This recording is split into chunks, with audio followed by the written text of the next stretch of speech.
like us. They just look that way. They infiltrated all our organizations looking like us, talking down on Whitey, who they put in power. And another question, I'm glad you mentioned that because I've explained this for the past probably 20-something years, but I want you to give your perspective on it. 6 ether and 3 ether. How would you describe 6 ether? Can't nobody describe it better than Bubba. 6 ether is ghost. It's the death of 9 ether. It's the total inverse. So if you look at the dominant recessive gene chart, 6 ether is on one end of the spectrum, and 9 ether is on the entirely other end of the spectrum.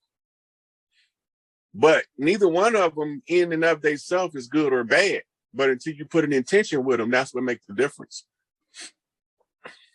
Gotcha. All right, we getting ready to get out of here, man. I'll probably hit you up for part 3. I'm about to answer some of these phone calls because they blowing my phone up right now. I want to hear what they got to say. Well, just get your paper and take their questions, and we do them next time. All right. What we should be doing. So help me welcome for the very first time to this platform, Brother Rod Hayes. But before he comes on, please be sure to like, share, and if you have not already done so, subscribe to our channel. Now let's receive Brother Rod Hayes. Well, how you doing? How are you? I'm doing well. Just trying to wake the people up, that's all. I know that's right. And I am, first of all, let me say that I am have been a follower of your work ever since I first came across you a few months back. I don't know how many months that was, but the thing that got me was I heard you mention Grand Sheik Taj Tariq, and you were talking about how he had been saying what what you were saying. He had been saying it for like 30, 40 years, and we still hadn't gotten it. And I said, okay, I mean, make sure his name was being mentioned in a good context, because there's so many haters out there that don't appreciate and respect what he's doing. But that got me, and from then you had me from at that point. So Taj has been pretty consistent in what he's been teaching. We were under a contract. The contract, we didn't make the contract, first of all, but the contract was written in the blood of one of our elders. Okay. So no blood of the righteous shall be spilled in vain. So my job as I grow is to watch the elders across the land and what they're doing. I have to be able to read them the same way as I read a book. Wow. So Taj's been telling them how to navigate the contract, because we wasn't supposed to be affected by the contract. That was a whole nother. What contract are we talking about? The contract, we know it today, is the Constitution. The Constitution is a blood oath agreement of Scottish Rite Freemasons under Albert Pike, right? Who is George Washington with a shaved beard. So you're trying to say they pulled an okie doke on us? Yeah, George Washington was my complexion, probably a little lighter if he was lighter. He was originally from Barbados, and his last name wasn't Washington; it was Washita. But what happened was the Scottish Rite Moors, who were in exile from Spain, challenged us to a conjure war. And the conjure war was to have us pit against the chiefs with the feathers and the elves with the fezzes to establish who was the wisest on the land. And George Washington, I did a lecture on this last night on my page, by the way, where I went into detail about how we got deceived. Well, can you share a bit of that, do a little bit of a recap for us so we can, because one thing, I don't know if the audience caught it, but you said you mentioned 2 kinds of Moors. You said the Moors with the chiefs. The term Moor is what you call a catch term in grammar. A catch term is you got different people or different subject or idea in multiple language. But when you translate it into the new language, you need a term that's going to encompass all of these different ideas. Okay. Right? So the term Moor, it was the catch term for the More, the Moreno, Morisco, the Amur, Inca, the Amore, Amaru, all of those terms in English is rendered as Moor in translation. But they're not the same people. Okay, not the same. Explain. Because we try to Okay. think that they're all the same, we just in different places, but you Because that's how they was. So in the Conjure War, if ones with the feathers is the ones who is the defenders, the black piece on the chessboard. The ones who are in the fezzes came over, they were white, the white pieces on the chessboard. The white man ain't white. The white man look like us. okay. Right? Now, over here in modern times, some of our elders can halfway see them and they call them Negropeans. Right? So what they doing is they following the biblical blueprint of Jacob, undermining Esau, the ruddy red one, right? But they different people. But they don't want us to know this because we have what they call first right to the earth right. In other words, the women on the land over here are the ones who have the right to reclaim the earth at the close of the age. And we had to raise the matriarchy. And in order to raise the matriarchy, we have to put the pieces together of what happened, who did, where they done it at, how they done it, who was involved, who we are, who they are. So let's take Empress Tierra Gostin El Bay, Empress Verdiasi. She had El and she had Bay on her name.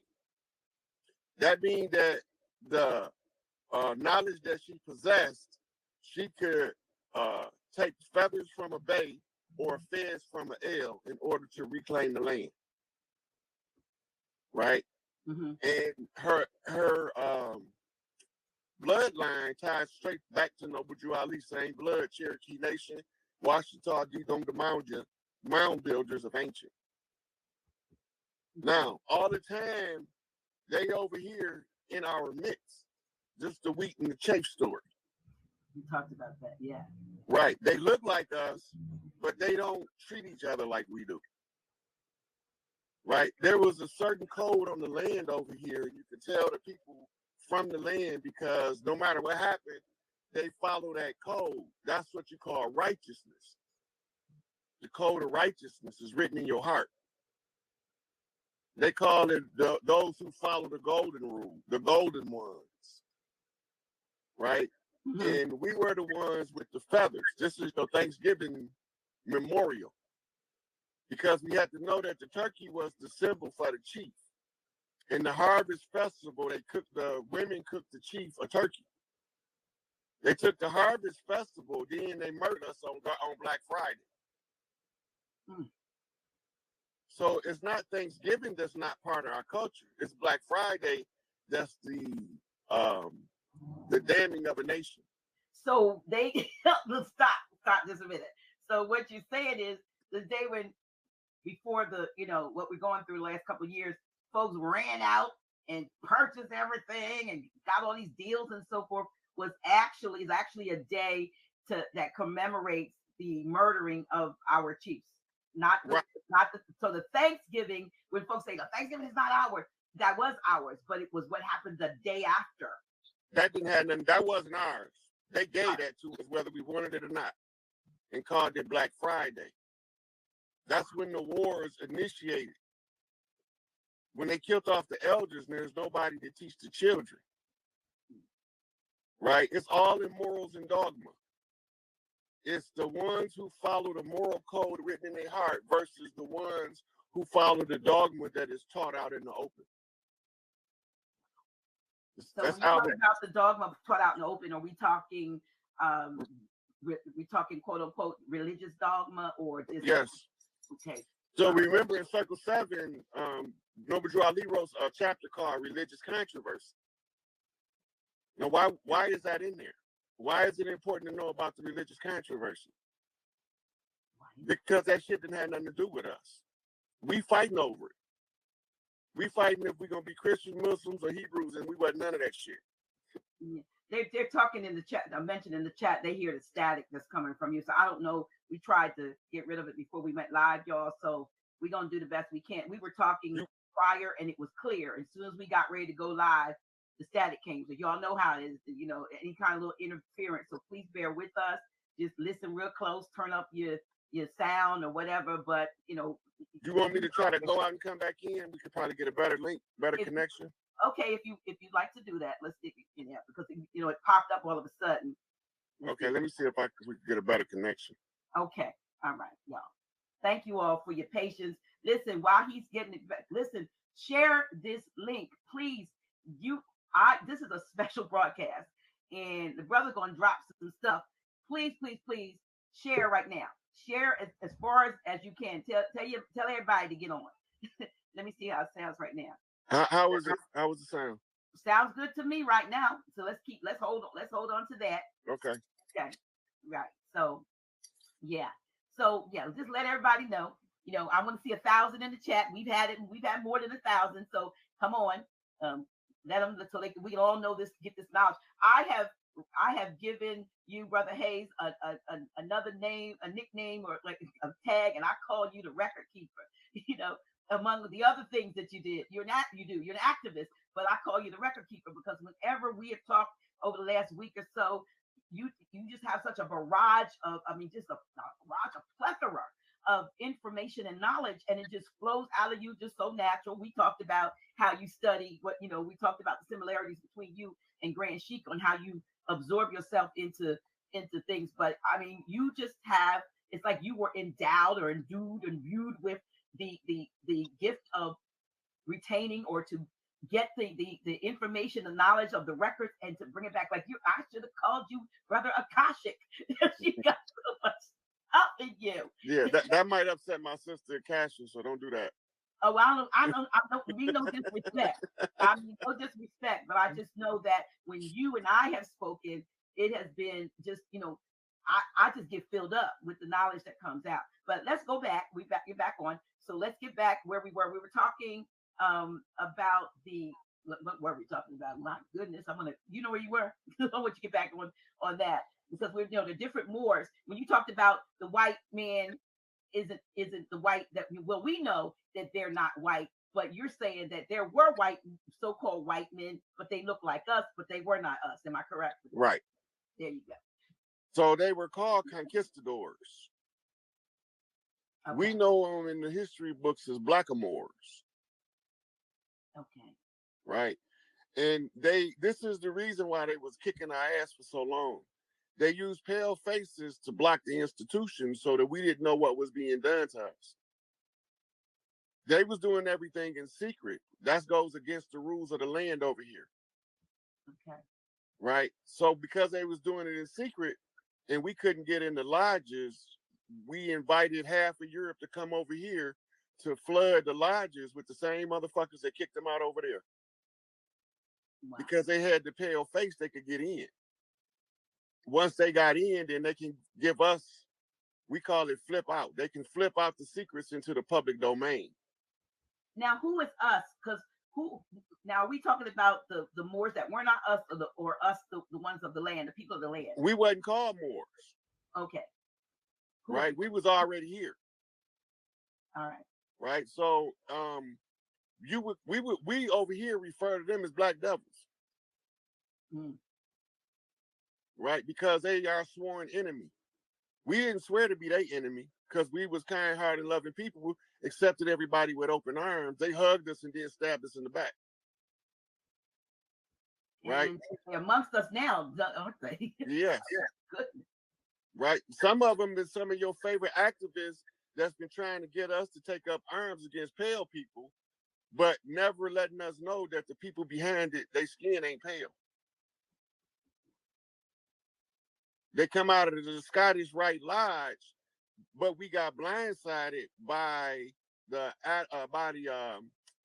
group of Scottish Rite Freemasons that came in under Albert Pike. So was Albert Pike sent in by the blackamoors to? So he was what you call a double agent and a turncoat.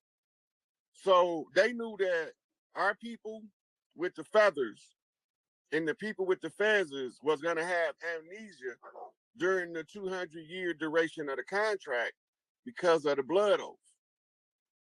We didn't make the blood oath. We didn't volunteer our people for the blood oath. They done it on their own. They murdered Crispus Attucus and wrote the Constitution in his blood because they know no blood of the righteous shall be spilt in vain. The contract had to be fulfilled. It expired July the 4th, 2019. And the ones who was to alert us was what we call Republicans, the Elephant Lodge. The Elephants was the one who was loyal to Big Mama. Who was Big Mama? For those of them? In ancient Egypt, we called her Tawaret. Big Mama is source creator, the dark mother, represented as the darkness of space, or what they call the primordial noon. Right? So when they came over here, we didn't know what was going on because we didn't have anything to do with none of the deals being made. And if you want to know more about that, you have to read David Walker's appeal when he was talking to the other chiefs on the land about these people that's in so-called bondage. They look like us, but the other elders was telling him, them people not us. Stay out of it, don't got nothing to do with us. And he couldn't understand why we don't get in it. Over time, the amnesia allowed us to be deceived. Once we was deceived, they told us we was the same people when we came on ships from Africa. When you go back and look at the history book, when the Moors got kicked out of Spain, they went to something called the Maghreb. The Maghreb was northwestern Africa. And that's why in the dogma, they tell us that this is northwestern Africa because they're trying to identify with the land so that they can claim our birthright. So when you say they say this, meaning what they call a Mexam or America is also Northwest Africa. But it ain't. What you say is not. So it has nothing to do with the super devere that happened, or with the split and all that stuff. That the no shift and none of that. That's the dogma. Really? The dogma is designed to make us believe that we the same people and to follow the feathers to our own destruction and to do away with the feathers for good. So the fez that most Moors wear is the symbol of the Black Moors. If that am I correct? I'm trying to follow this, and not you might get some feedback, pushback, because everybody's wearing their fez, and But this is the problem. This is the problem now. Just like they was trying to make us forget who we was, we had to send chiefs in to take the fezzes from them. This is the chess game. So I can't tell the good Moor to take his fez off. He won that position by confronting the enemy directly. Okay. So he have to wear the fez, even though I can look in his face and know he's Choctaw, Chickasaw, Cherokee, Blackfoot, Crow. I know what he is, but I still gotta honor him wearing the fez, because in order for him to get his rank, he have to dethrone one of the fez wearers. And the only way to dethrone him is by superior knowledge and wisdom. And the only way that's proven is by direct confrontation with him. And did we? Did we? Yeah, we won. Our people just don't know we won yet. Wow. So we won. People don't know it. It almost sounds like Juneteenth. Like you're so-called, you've been emancipated, but you don't know it, so you still. And I know that's probably a fictitious thing too. But the Emancipation Proclamation that's when they took the private property servitude or slaves or indentures and put them in what they call the public domain and made them wards of the collective state. So it's just a transfer. Wasn't doing anything for the so-called melanated slaves. It was an administrative move to take the slaves out of the hand of private owners and put them into the corporate jurisdiction of what we call the United